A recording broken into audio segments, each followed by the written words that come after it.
Ladies and gentlemen, hopefully you're sipping some summer wine by the pool and enjoying yourself on these fine afternoons and evenings. And what better to add to the summer festivities than a brand new champion heading into Paladins in OB54. And of course, I'm talking about none other than the new damage champion being introduced, Lian. Lian brings a strong female presence and a dynamic badass kind of energy that lets you know she is not one to be messed with. She's beautiful, she's going to get picked up by the art communities in so many different ways, and she brings some great, unique, and interesting skills that will affect both the casual and high-level esports of Paladins, hopefully for years to come. So let's walk through what her skills do, what her legendaries do as well, and all you need to know about this champion as she heads into the realm in OB54. Time to kick things off. Let's talk about Lian's left mouse button, the heirloom rifle. Lian jumps into battle boasting a rifle that's been passed down through her noble house for ages, hence the word heirloom.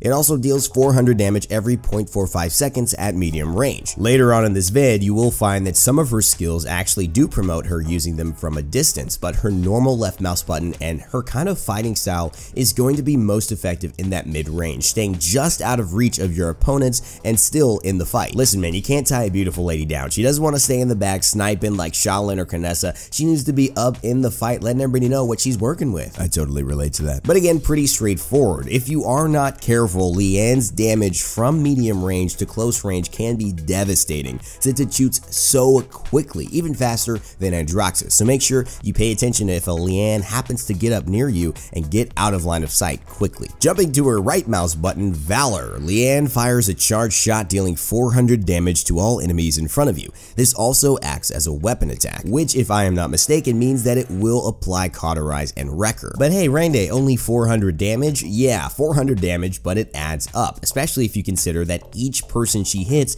takes 400 damage as well. It could be up to 2,000 damage if all of the enemy team is clumped up together. Couple of notes here, Cauterize and Wrecker being applied by Valor is a big deal. Wrecker not so much, but Cauterize, being able to hit all 5 members of the enemy team with Valor and immediately cauterize them, no healing for anybody, that's a big deal. The other important aspect of this skill is its implications in duels. Being able to shoot a pretty much unmissable shot at a certain duel range for your right mouse button, get that extra 400 damage means that you often have that closer, much like a Tyra grenade or an In Pursuit from Lex, to be able to finish off a target. So she's got the DPS, she's got the closer in Valor, and now let's take a look at her Q skill called Presence. Lian charges her rifle for half a second, then fires a long-range shot that pierces enemies and deals 800 damage. This also acts as a weapon attack. Now this ability gives Lian some range. It's basically a kind of a charged up shot that allows her to aim to pierce targets and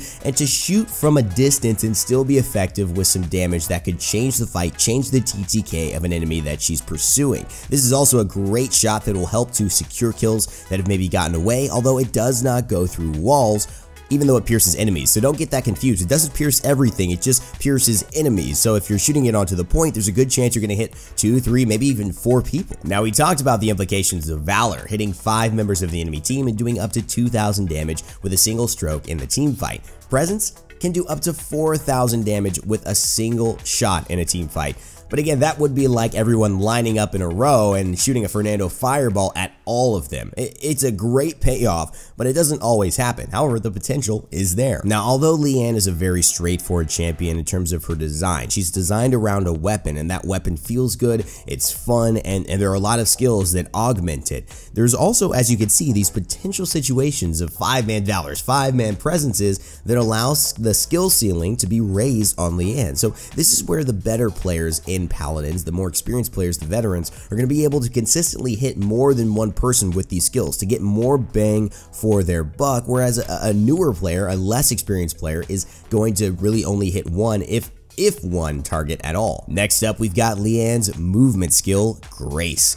Lian quickly dodges in the direction she's moving and fires a rifle shot, dealing 400 damage to the enemy nearest to where you're aiming. this also acts as a weapon attack. Ladies and gentlemen, the combos are unfolding. Let's also talk about the big discovery of this ability, and that is that she has a multi-directional dash, ladies and gentlemen. A lot of people wanted this for Zen, and it's what Cassie has, where she could basically be facing one way, press backwards on her keyboard or the S key, and roll backwards, still keeping her camera facing the direction she wants. Any direction that Lian is facing, she's going to be able to dash there with grace, and it opens up a lot of avenues for her to still purvey the battlefield and get to a safer line of sight or out of harm's way. Now, grace can be the cornerstone of your playstyle as Lian. There's a legendary actually that augments this ability very heavily, but we'll talk about that towards the end of the video. But just overall, this is a great skill. It feels very fluid, it feels very graceful, so to speak. So it's an appropriate name, and I think it adds a lot to the fluidity of Lian's playstyle. But it also adds another 400 damage to what was already 400 damage burst from Valor. So that's pretty much 800 damage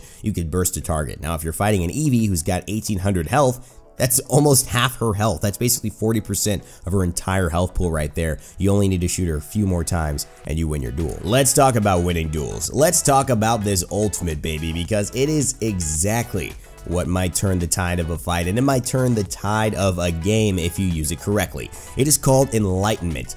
Apparently, Lian reaches Nirvana. She channels the power of her noble blood. I was just kidding about the Nirvana thing. But she channels the power of her noble blood to gain damage and CC immunity for 1 second, then fires a powerful blast that passes through enemies and deals 1600 damage.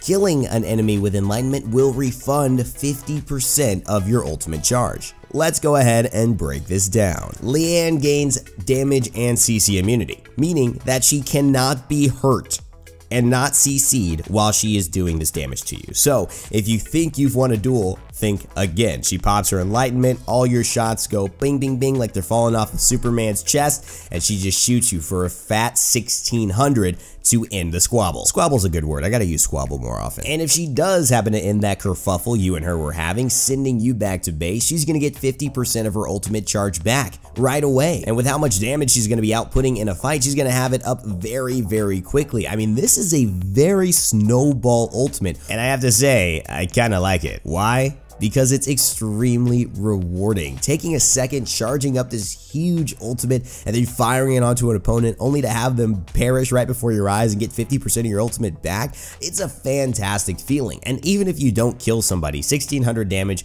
is a very good amount of damage. You're going to force them out of the fight if they are anybody but a tank. Another important thing to note is that it does not go through shields, and neither does presence. They follow the same rules as Fernando's Fireball. But Enlightenment's strength doesn't come from its multiple enemy damage alone or its burst potential. It truly comes from the damage and CC immunity that allows Lian to go into a King Bomb ultimate, a seismic crash, anticipate a convergence after it's thrown onto the ground, and simply avoid it by pressing E, and not only that, retaliate with a large amount of damage onto enemies who think they're safe to follow up. There is a lot of outplay potential with this ultimate, and that is why I'm very excited about this getting into the hands of the pros. It's time to take a look at some legendaries as well, because I think the way that you approach Lian can change dramatically based on what style of role you're trying to fulfill in a lineup. Lian's first legendary is called Eminence. This allows presence to deal up to 50% more damage past 100 feet,